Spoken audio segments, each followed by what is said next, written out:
math teacher from Bayside High School from New York Public City School. Shout out to New York. I didn't say this. The speaker said this. The best borough of New York City is Queens. NCTM, give it up for Bobson Wong. Let's go, let's go.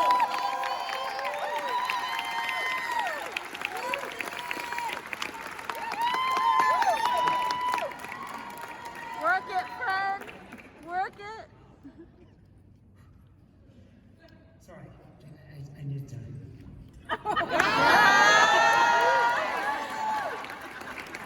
I was having trouble trying to explain to my kids what I was doing tonight, so I think that'll help. Okay, so let me tell you a little bit about myself.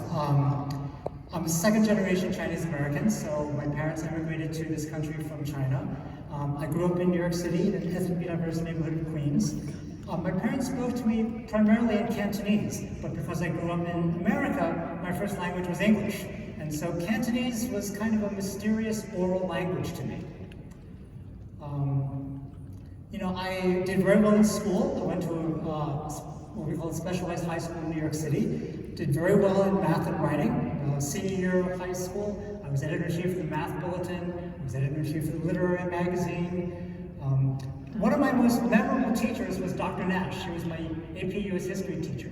She taught me that history it's not just a bunch of facts. It's a story that you construct by stating your assumptions, by organizing evidence, and drawing conclusions. And so, by the time I graduated from high school, I wasn't sure if I wanted to major in math or history. When I went to college, I decided to take a lot of math classes and a lot of history classes.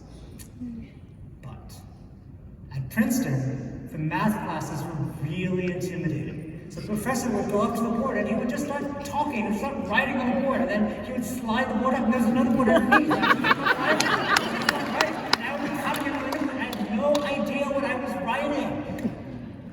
So I majored in history. And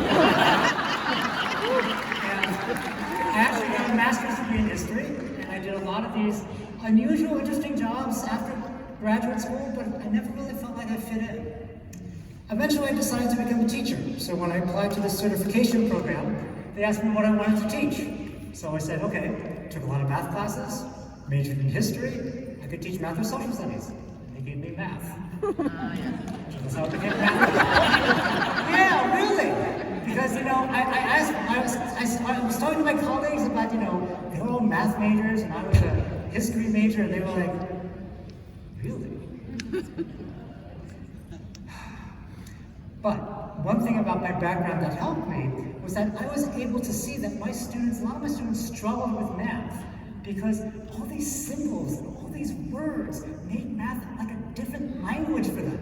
Now, I had experience struggling with language, right? Because college math for me was a totally different language. And the Cantonese that my parents spoke to me as a child was foreign to me until I found all these resources when I was an adult that helped me to understand Cantonese. So I started teaching math as a language, emphasizing how to write and pronounce math symbols, implementing protocols and strategies to help students communicate more effectively.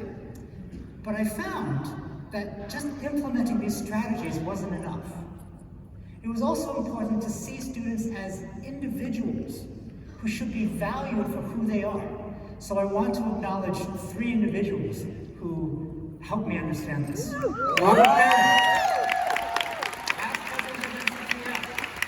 saw my background as an asset, not as a liability, and he invited me into the math ed community. Cathery Yeh.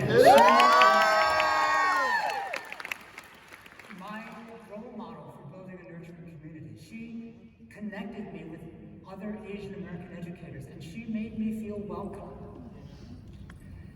Dr. Brandy Wade, she's she reminded me that the math ed community needs to ensure that everyone, especially those who've been historically marginalized, need to feel safe and welcome in the math community. These people have shown me that implementing strategies isn't as important as building relationships.